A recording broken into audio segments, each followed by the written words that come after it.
Good evening, and welcome to the Overlook Drive-In. The Overlook Hotel was built over a century ago, old Native American burial ground. Just recently, we added a beautiful state-of-the-art drive-in screen out back.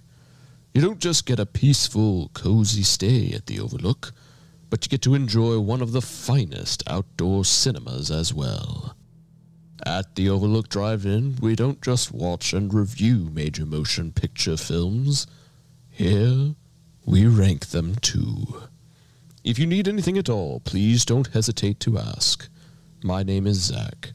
We hope you enjoy your stay. Enjoy the show, and if you will, please follow Mr. Grady to room 237. He will take care of you. All right, thanks for that intro, Zach. It's greatly appreciated. This is going to be a fun one.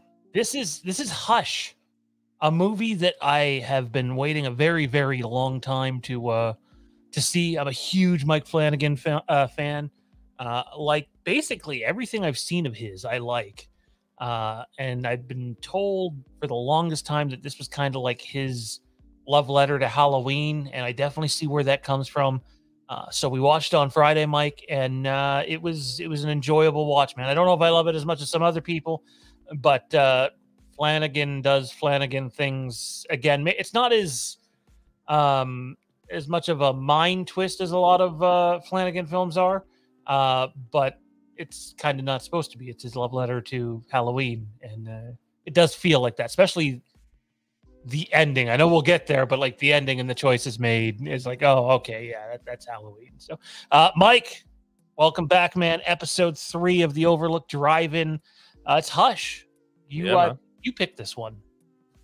Yeah, I know it was a film that you hadn't seen before, and that really, I love when people in general watch films for the first time. Like, there's a lot of films that I wish I could go back for the first time and watch, and we've had discussions on here how big of a fan we are of both are of Mike Flanagan. So the fact that you hadn't seen this kind of surprised me a little bit. So I was like, look, we got to add it to the list. So it's one of the films, to be honest with you, I didn't really know too much about until I was just kind of scrolling on Netflix one night, and I really don't even remember when it came out, or didn't really even see any marketing for it either. So, I kind of word of mouth, in a sense, through friends and text messages and stuff like that. And I actually had forgotten about it and was scrolling through Netflix one night and saw it was on there, and I was like, huh, this is interesting. Let me check it out. And, you dive in, I'm one of those people who dive into movies, especially if it's a movie that I end up really liking. Dive into it a little bit more on YouTube and behind the scenes and look to see who directed it and see if I can find any behind the scenes at all on it. So, yeah, man, I'm one of these people who actually love this movie. So, but that's not a shock. I mean, Mike Flanagan is absolutely phenomenal, and his brilliance shines through this. I mean, this is obviously, you mentioned it, a little different from what he normally does, but we know why. And, he said it. This was his love letter to Halloween. Like you said, we could definitely see that in here, especially towards the end, but not shocked that it was different for that reason. Yeah, I gotta say, dude, so this was my first watch. Usually we go and talk about what was it like our first time seeing this film. This was my first watch, so it went about as good as it could have. I think the things that I'm nitpicking I think they're worthy to nitpick. But the stuff that's done really good is tremendous. And to make a film it was probably shot in 2015. But because I think the release date is April the 8th, I believe Zach said. April the 8th, 2016, straight to Netflix. To be able to make that film for $1 million, like, we know Blumhouse does interesting things, but to make a film for $1 million, and it did look, let's be real, it looked low budget, but in today's day and age, even in 2015, 2016, it's pretty insane that they were able to pull off that accomplishment and still have it feel like a major motion picture film. Yeah, I totally agree. And like I said, this was something that I didn't really dive into. as far as before coming into the show, like I didn't look at the budget and stuff like that. So when you sent me kind of the pre notes for the show and you told me the budget, I was like, $1 million. That's it. I mean, granted, this film we talked about it. It only takes place pretty much in one place. The cast isn't very large on here at all. So when you take those things into consideration, yeah, maybe $1 million seems a little too much, but think about it. 2015, it's hard to make a film, especially good quality film, in my opinion, for $1 million.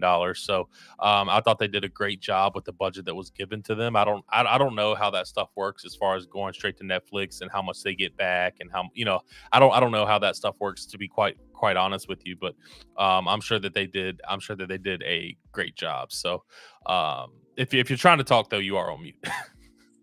Every fucking show, it doesn't matter if it's the Overlook Drive-In or the Fandom Empire show or That mute button to get you. I clicked the mute button to be respectful to the other person because I think we all should do that, and I always fucking forget to turn it off. I don't know. Maybe someone who's watching this can comment down in the comment section below. I don't know if this was a Netflix original film, as in they're the ones that went to Blumhouse and wanted to have this movie done, or if this is a movie that Blumhouse made all on their own and sold to Netflix. Because if it was a movie that Blumhouse made all on their own, it means they spent $1 million on it, showed it to Netflix. And Mike, I think you know a little bit about this from covering Netflix stuff. They would have made if it's a Blumhouse film, they made the movie, and instead of theatrically releasing it, they sold it to Netflix. Now, I'm not saying that's what happened, but if it's a Blumhouse made film and not a Netflix OG film and not something that they commissioned Blumhouse to do, then my guess is Blumhouse got more than $1 million from Netflix for the film. Yeah, and I would say that that's the case. I haven't really had time to dig into it, but it did say it was released by Netflix. And usually with Netflix films, they usually say in the intro that it's a Netflix original film. And I just watched it, but I don't remember seeing that come across the screen. I might be totally wrong on that. But I just don't remember that coming across the screen. I don't remember it either. So my guess is they sold the film. That's going to be interesting information to dig up. I'm sure it's out there somewhere. If anybody knows if Netflix purchased Hush from Blumhouse, do they know how much they paid for it? I'd be curious to see. Yeah, so I actually was just doing some quick searching. Back in 2006, March of 2016, TheVerge.com released an article saying Netflix is buying Hush, a low-budget horror film. So my guess is that they did. I haven't been able to read into it, but that's just the title. So yeah, awesome. Okay, well that's cool. That's a good way of doing business too. And even though they only put $1 million in the movie, my guess is they probably got 4 or 5 times that from Netflix to be able to put their film on there, and that pays wow. Blumhouse, and that pays the distributor, and it pays Flanagan and his team too. So while we're on the topic of this, when I came in here, I was talking to you about I watched the Orphan prequel over the weekend. I actually saw it in theaters, and it was one that was limited in theaters, and obviously Hush wasn't released in theaters at all. What do you think? I don't know particularly, but do you know any of the decisions on why they decide not to release in the theaters? Because I personally feel like Hush is a thriller that a lot of people would actually really enjoy. It's not too long. I think it's something that, could be released in theaters. Now, I don't know how those decisions are made. I don't know. I don't know if you know. So Hush is not a movie that is big.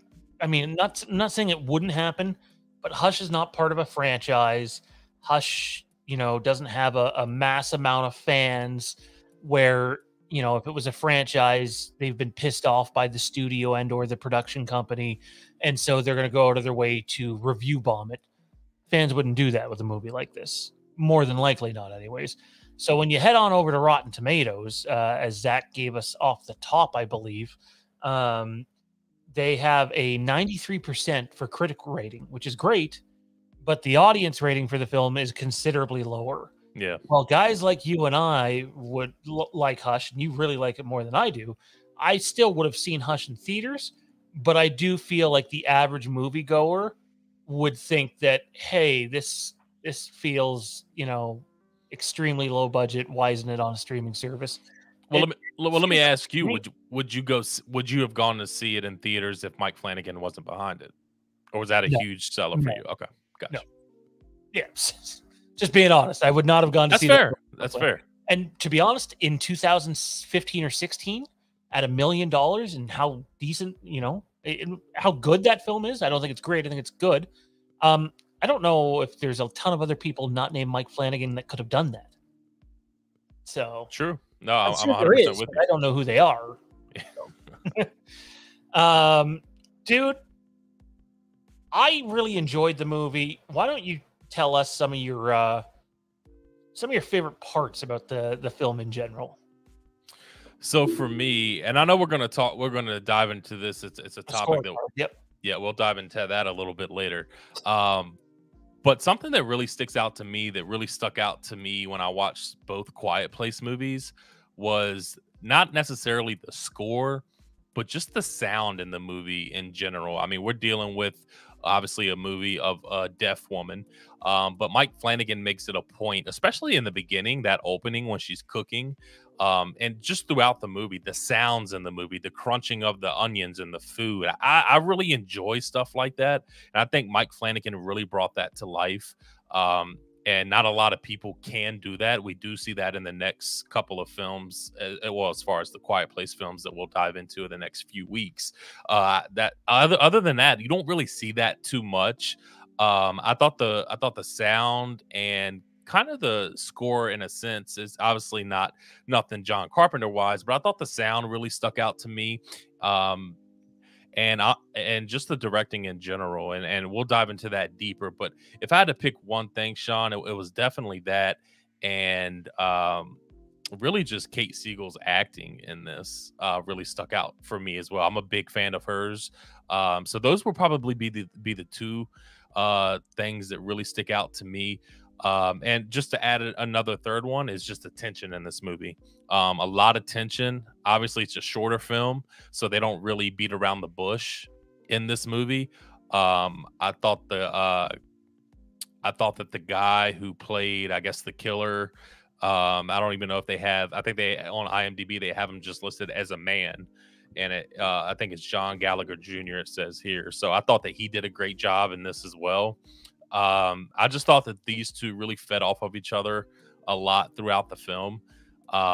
But between those three things, the acting between these two, especially Kate Siegel, the sound, and then the directing, those were three things that really were the strong suit for me throughout the entire film.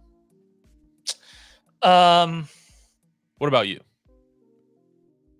I could not stand the guy playing the killer. Really? Hated him. I hate it. I thought he was ass. Weakest part of the film, in my opinion. The second he loses the mask, it just seems like, some young punk that I'm gonna walk past when I go take my dog for a walk. But the acting, I don't know. I think the problem is Kate Siegel is just fucking, like, to me, award-winning good in this film. Agreed. And then he's probably mediocre to under average, which happens in films. True. But in this film, it stands out way more because of just how good she is. Do you think that was done on? Do you think that's done on purpose, or it could be? I don't want to discredit her for that, though. True. I'm just talking about by, like, maybe Mike Flanagan and just the team in general, that he was casted to be this type of person. He could be. Because you described him perfectly, to be honest. Well, I think he's acting that way for sure. I just don't think he's doing a good job of it. I gotcha. He puts on a good performance. I thought the mask was a little lackluster. I was disappointed that it came off so early. And once it came off, I was kind of like, no, go put it back on. And that's like not a shot or anything. That's just, it would have been nice to see him have something on for a while. I get it. He didn't want to be as on the nose to Michael Myers as he could be, but I did think that was the weakest part of the film. That said, there's two sides to every coin. Kate Siegel put on quite literally one of the best performances I have ever seen in a horror movie. Damn, dude. So it's like that's very high praise. I was very conflicted after this because it's like, wow. And then wow. And it was, and then again, we're going to get to sound and score later, but like one of them I'm super high on, and the other one I'm just like, no, you missed the boat here. Yeah. So yeah, I'm it's sure I can guess. Yeah. It's made it hard to, this has been the hardest one for me yet to like properly go through and figure out my scores. Like I've changed my scores at least 5 times today. In fact, I just did about 5 minutes ago. If you look on the stream, I'm looking down going, no. No, I've kind of been going back and forth today too, because I actually did the scoring today. I watched Hush late last night. So I was changing the scoring throughout the day, and even though that I personally thought their chemistry was great. So I understand where your concern is he was bad, but I was going back and forth with it because my thing is how much does her acting boost up that score? You know what I mean? That's the hard part when it comes to these scorecards in general for all these films. Yeah, when it came to acting and sound and score, I basically had to divide it and be like, this is what this one gets, and this is what this one gets, and you put them together and divide them in half, and that's your number. That is literally how I came up with my number for both of those categories. So, because I was just so divided on how I felt about it. But let me go one further here before we get into our scorecard, man, and I'll give you a chance to say anything you want to say before we do. I know people praise Jamie Lee Curtis, Scream Queen, and obviously Kate Siegel can't be that because, her character in this movie. But I haven't seen Jamie Lee Curtis perform better in a Halloween movie than Kate Siegel did in Hush. That's how good Kate Siegel is, and I think Jamie Lee Curtis was insanely good in Halloween 2018. Yeah, see, I can't go that far, man. I just can't do it. It won't let me. My body won't let me. But I understand, and I respect you really a lot for doing that. Like for me, but you got to remember, for me, my three is some of three of my favorite Halloween movies in a sense is the original, H2O, and 2018. I like all those films in a sense. Not my favorites. I shouldn't have said favorites because they're not in that order. But I don't know, man. I just think she does. I just think that she does great in every film that she has been in. For me personally, for Jamie, so it's hard. It's hard for me to. Yeah, it's hard for me to say that. Yeah, I can't go there. I'm sorry. Yeah, I don't know. I really think Kate Siegel is a tremendous performer. The other thing that really hit the movie is before I was with my fiance, I was with someone for 5 years, and her sister was deaf. So she wasn't mute, but she was deaf. And to be able to and I was quite close with her for half a decade. So I was a heavy part of that. And the movie really hit with me in that way, specifically because I'd never seen a trailer for Hush. I never looked into it other than I knew it was a love letter to Halloween and a Flanagan film. And I had no idea that the person Kate Siegel was playing was deaf and a mute. Oh, really? So you didn't read a synopsis I had no or nothing? idea. So when I love that stuff is coming up, I'm just like, I looked at Jade, I'm like, why is there no sound? I love that. There's always sound in the Blumhouse thing.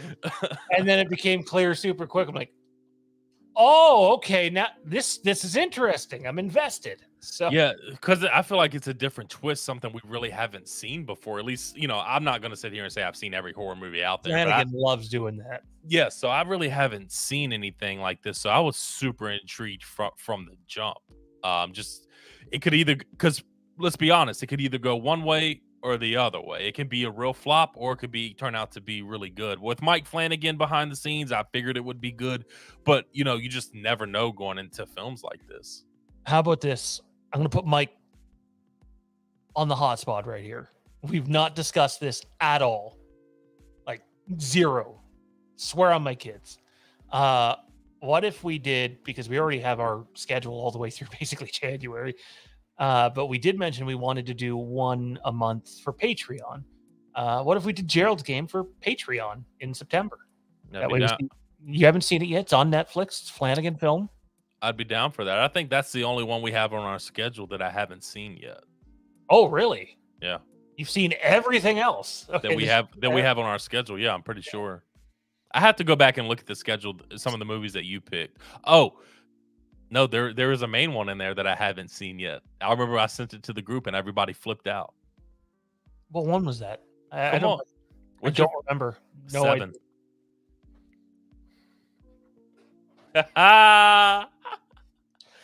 Wow. I know. Still haven't seen it. When are we watching 7 again? I think that's a while from now because I didn't even have a chance to do the thumbnail for it. So I think that's November or December. I think it's November, December as well. I could be wrong on that though. 7 is. I'll hold off though until we get there. Oh man, what's in the box? I know everybody. Yeah. Oh yeah. Absolutely. Yeah. Anyway. I'll give you $10 to do the rest of the show with your sunglasses on. Like this?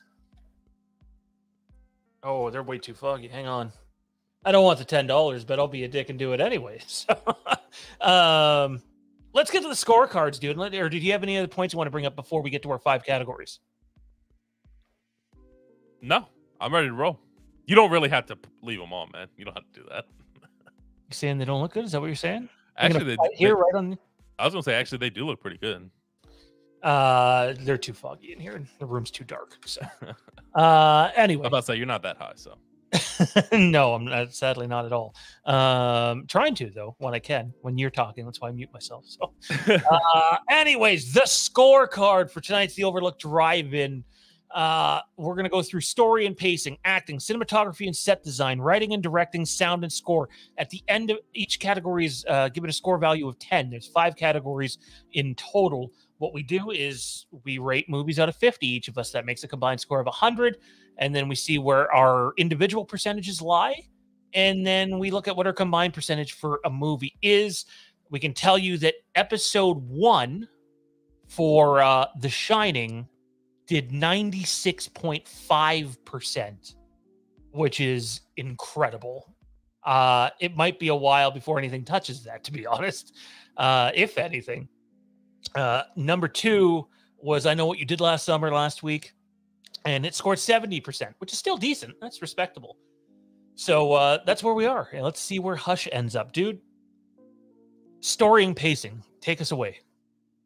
Oh, man, me. All right, so I just want everybody to know that I love this movie. So a lot of these scores are going to be on the higher side. Sean didn't love it as much as I did. So for me, I thought it was a simple story, a good story. I mentioned that I was very intrigued from the jump with this. So that's one thing. They grabbed my attention from the beginning. They didn't waste any time with bringing the man to her house. I want to say 20 minutes at most, pretty much from the opening credits. So not long at all from where things get really interesting. And obviously from there, he fucks with her for the rest of the movie. And honestly, I love that, to be quite honest with you. There were times in the movie, there wasn't a time in the film that I was watching, especially for the first time, that I wasn't on the edge of my seat. I think Mike Flanagan does a great job in this film doing that and creating tension. I think he's one of the better ones for me. When it comes to Hollywood, 2 of the best people to create tension in a movie is Mike Flanagan. I personally think so, and Jordan Peele, tension wise. This is completely off topic, and I apologize for all of our movie and horror fans here, but this is fairly big, and Mike does a NASCAR podcast. According to the DBC podcast, Kyle Busch is likely heading to Colleague Racing. Congratulations, my guy. We'll see. He says they're the favorites, and that apparently the second team is a Ford team and not Stuart Haas. So figure that one out. I don't know. I don't know either. Not unless Roush is going to put out a ton of money for another charter and start to be competitive again. I'd be up for that. That'd be cool. Anyways, topic for another time. That just came across my feed now. Well, thanks for sharing that. But yeah, we like watching cars turn left. Don't blame us.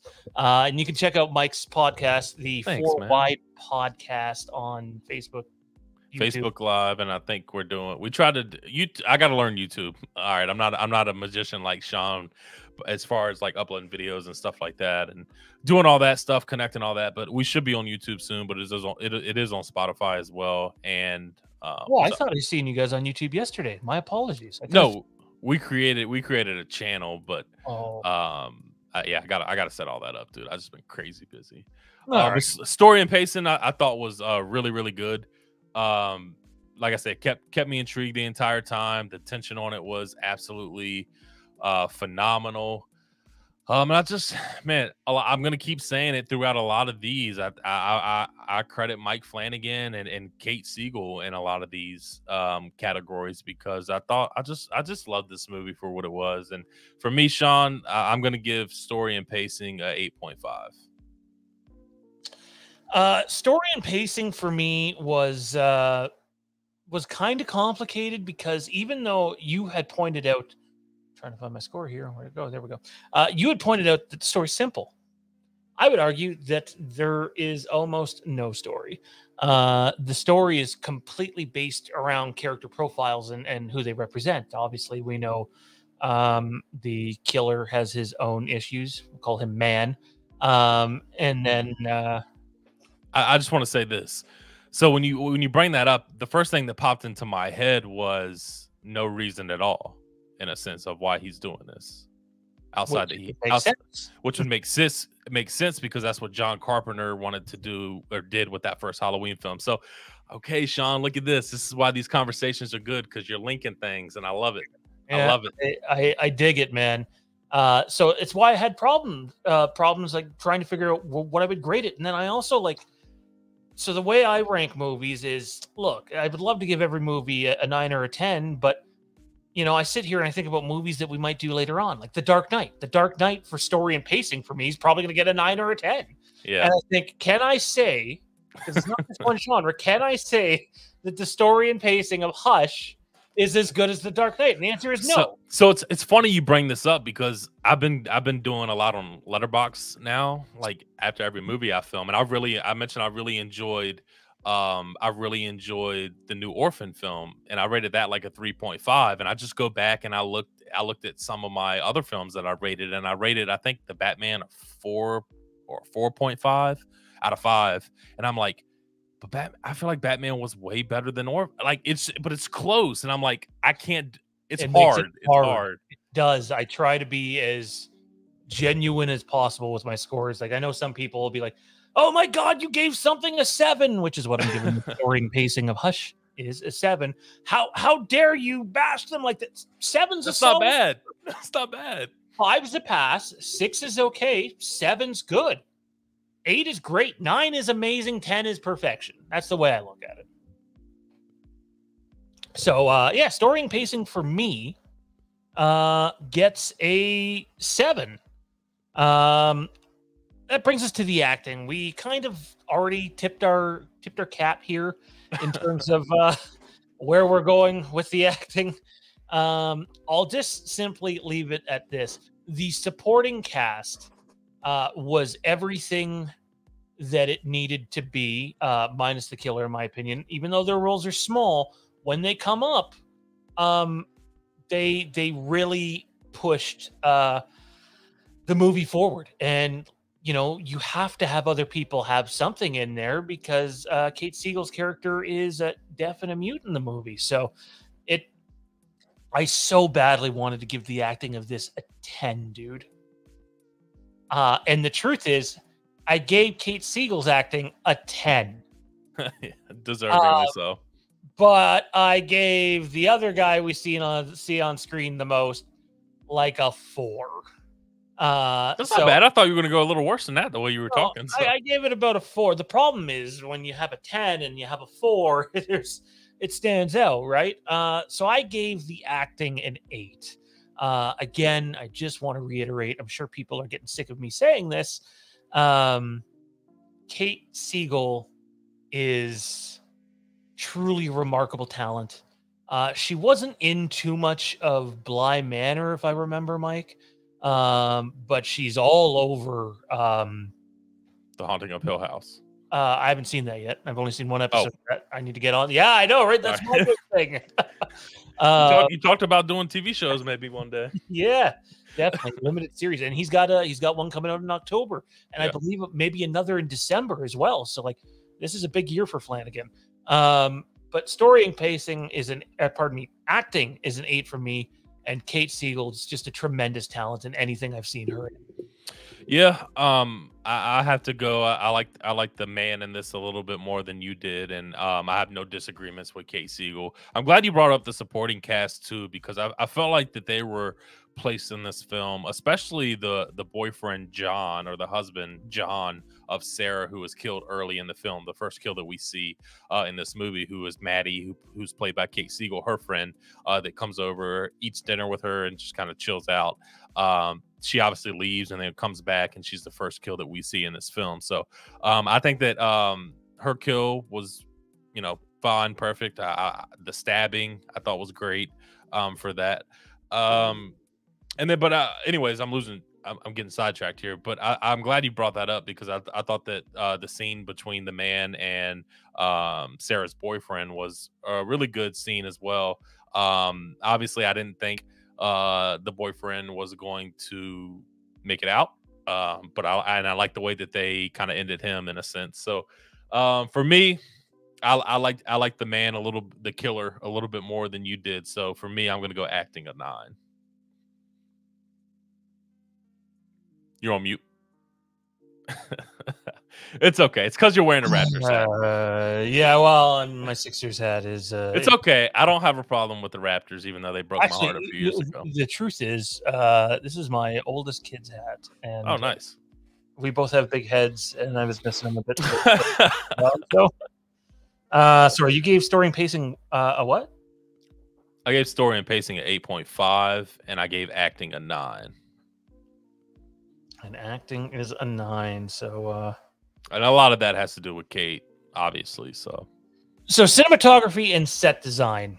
Here's the thing. It was fine. I have no problem with it. It's not good. It's fine. I mean, the cinematography is good, but we're doing cinematography and set design, and there's just not a whole lot there for set design. So my thing is, do you hold that against them, or do you credit them? Okay. I have to hold it against them just because it's categories, right? Just means they can't get a 10.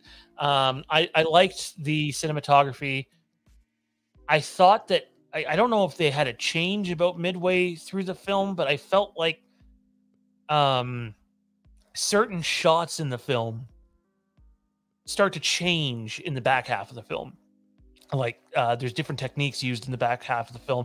It almost feels like a different cinematographer came in. I'm sure it's just done that way on purpose, because the roles reverse. The person getting hunted becomes the person doing the hunting for a bit, kind of anyway. So maybe that's why they did that. But I gave cinematography and set design a 6. I thought it was fine. I thought it was passing grade. It's a low budget movie. Those are areas that you can't expect, the world from. Yeah, I agree with you. It's simple, and I'm glad we agree on this. Well, in a sense, I gave it a 6.5. 6.5 for my. Anything stand out to you about the set, or?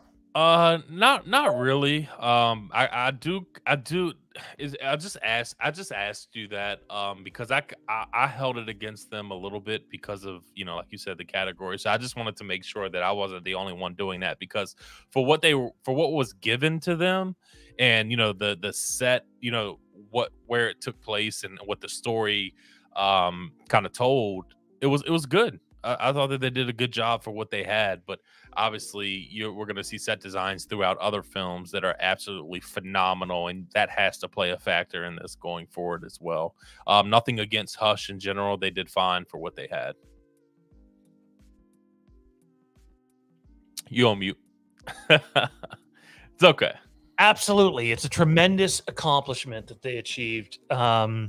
It's a really good film. Let's move on to writing and directing here. It's near perfection. They took a $1 million budget and gave us basically as much as they possibly could.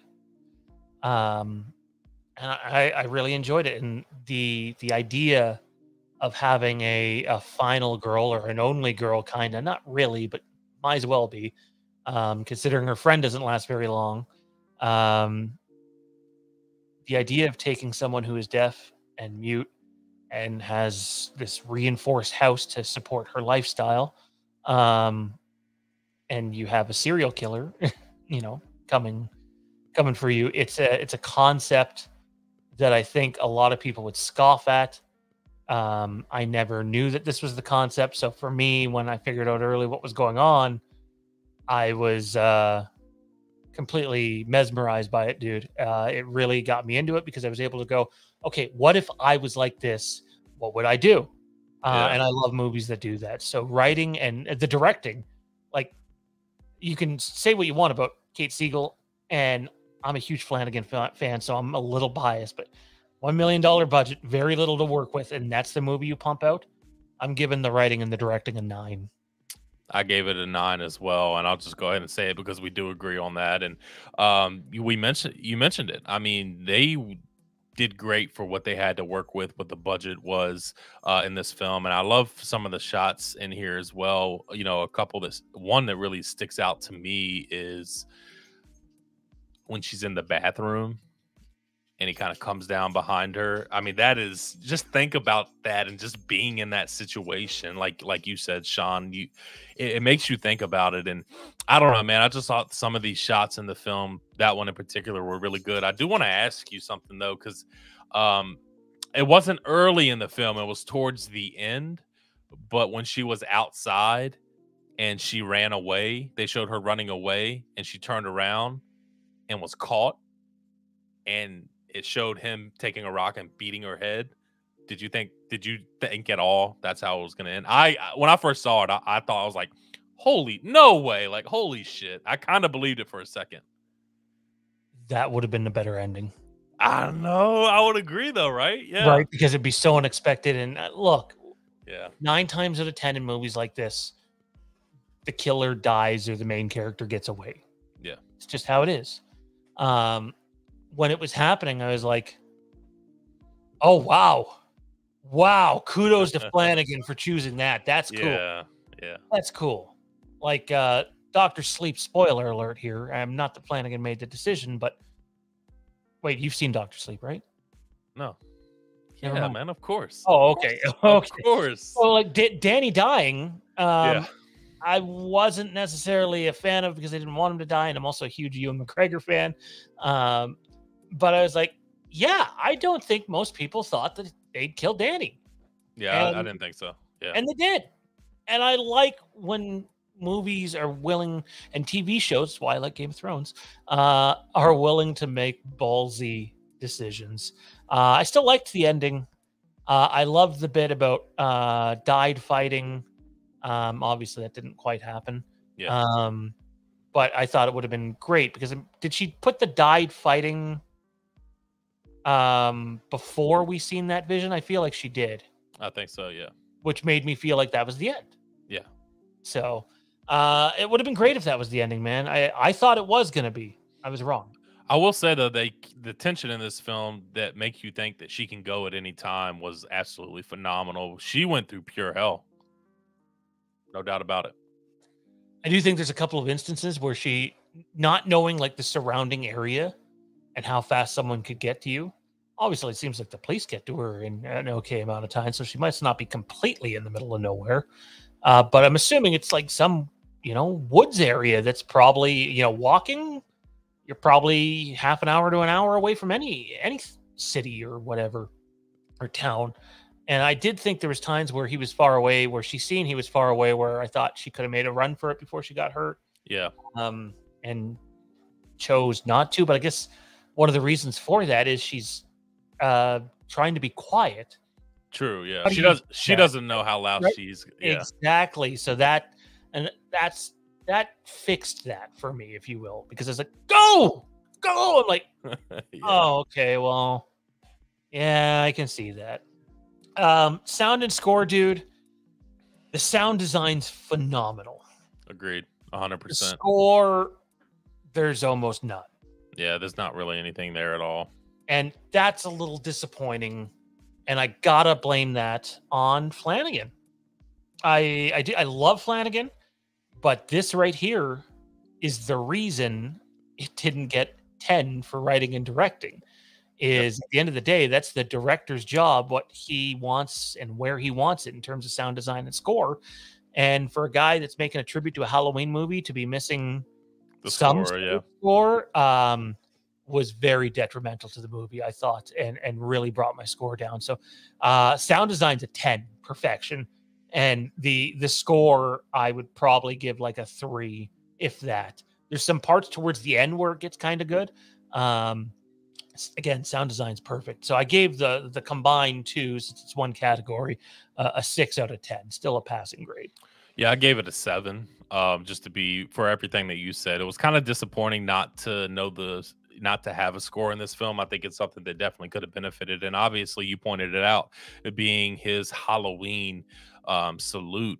In a sense, to not have a score. I mean, I'm pretty much you're a score away from really, really giving the not. I mean, he did. It wasn't obviously. There's tidbits in this film that obviously it is. I understand where he's coming from, but if you have a really solid, even it doesn't have to be an amazing score. It doesn't have to be great, but if you have something that's solid, I think it definitely would have bled through and shined in a sense in this film. So yeah, I agree with you. That part's kind of disappointing, but it was one of my things that I said that stuck out to me was the actual sound design itself, and just the crunching of the vegetables and the tapping on the window, and just things like that. Knowing that she's deaf, you dive into those sounds, and I thought that was really great. So yep, for me, 7 out of 10. I know some people are going to say, well, look at the movie, look at the lead character. Having a score in it would kind of ruin it. Your score doesn't need to be as in your face as Halloween gets. You could have still had something a little subtle at times. And I'm not saying that I'm a better filmmaker than Mike Flanagan. I'm still working on a fan film. So um, I just think it was the wrong decision, is all. And it could have been even more. I just wonder how different the movie's received by audiences, which isn't as good as critically, if the score would have been there. So I gave it a 6. Mike gave it a 7. That's going to bring our percentages to 72% for me on the film and 80% for Mike on the film. Mike came in at 40 out of 50, and I came in at 36 out of 50. So pretty close, and I believe that gives us overall score of 76% on the movie. So we have The Shining at 96.5. I Know What You Did Last Summer at 70, and Hush at 76%. I think $1 million film straight to that. That's pretty impressive. That's 3/4, man. 76 is a really good score. I think it's a fair score. As much as I love the film, I have no problems with this film being 76% between us. And I'm sure the creators and everybody involved, they don't have a problem with this either. Absolutely. So it's time for our gold room segment of the show. We should have done that before the final score, but I forgot. So the gold room segment of the show, the way this works is we talk about one thing that we would have changed with the movie. For me, it's simple, and I'll keep it short and simple since we're running out of time on this episode. It's the score. It needed a score. I think it needed a score more than it needed someone else playing the bad guy, in my opinion. So for me, I'm actually going the bad guy route. I rather would have seen him keep the mask on for a longer, if not the entire length of time. For me personally, I like having, even though the mask wasn't anything crazy. Granted, the Michael Myers mask wasn't anything crazy at time. It just became so iconic over time. So again, another blank no expression as far as the mask wise, a nod to Halloween. So for me, I would have loved to have seen him keep that mask on for the entire film, at least maybe until the end. So yeah, that's what I would change on is keeping the mask on. I know it sounds simple and but it there's not too much to nitpick here at this film for me personally, between except for maybe the score and really the mask. I'm just thrilled to have gotten a chance to finally see it. It was definitely worth the watch. Before we end things, I just got to ask you, man, what was your absolute most favorite part of the film? Like favorite scene? I know mine, but what was yours? Man, I like the tension scenes a lot in this movie, but for me, what I'm gonna have to go with, man, is the bathroom scene. I already mentioned it when That's she's number sit. 2 for me. Oh, well, I'm glad it's high on your list. It's just the way that it's kind of shot in slow motion.